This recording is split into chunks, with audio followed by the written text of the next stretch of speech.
সোমবার মৌলভীবাজারের রাজনগরে সড়ক নিরাপত্তা নিশ্চিতকল্পে পুলিশ প্রশাসন এক বিশেষ অভিযান পরিচালনা করেছে।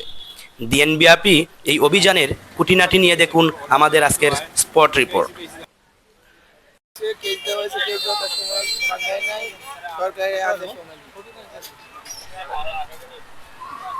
সিলেট রেঞ্জের ডিআইজি মহোদয়ের নির্দেশনায় এবং মৌলভীবাজার সার্কেল এসপি এর সার্বিক সহযোগিতায় রাজনগর উপজেলার কলেজ পয়েন্ট এলাকায় এই বিশেষ অভিযানটি পরিচালিত হয়েছে। অভিযানে ট্রাফিক বিভাগের পক্ষে দায়িত্বরত ছিলেন সার্জেন্ট কমলেশ বিশ্বাস। এ সময় রাস্তায় চলাচলকারী কাগজবিহীন মোটরসাইকেল, অবৈধ যান এবং হেলমেটবিহীন আরোহীদের থামিয়ে কাগজপত্র যাচাই করা হয়। অভিযানটির নেতৃত্ব ও সার্বিক তত্ত্বাবধানে ছিলেন রাজনগর থানার অফিসার ইনচার্জ মুহাম্মদ ফরিদুদ্দিন আহমেদ ভুইয়া।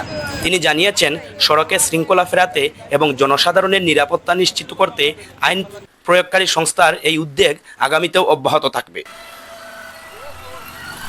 আর যারা কন্টেন্ট গাড়ি কিন্তু ক্রাইম বেশি করে, এই জন্য আমরা এগুলো চেক করে আমরা যদি পাই তাহলে তাদের মামলা দিচ্ছি, যাতে তারা কোনো বড় ধরনের ক্রাইম না করতে পারে, যাতে ক্রাইমগুলো যাতে পালাতে না পারে। কারণ কন্টেন্ট গাড়ি কিন্তু আমরা তো নাম্বার না তাহলে তাদেরকে ইয়ে করা যায় না, আর করা যায় না। এই জন্য আমরা আমাদের মাননীয় রেঞ্জিয়ারি স্যারের নির্দেশে আমরা এভাবে চলমান থাকবো। আমাদের এই পর্যন্ত কি আপনারা কোনো গাড়ি ধরছেন বা কোনো দর্শন আমরা চেক করতেছি, তো ওটা আমাদের ইয়াতে আছে, আমরা আমাদের অভিযোগ অব্যাহত আছে, আমরা এই চলবে, আমাদের অভিযান চলবে, চলমান থাকবে।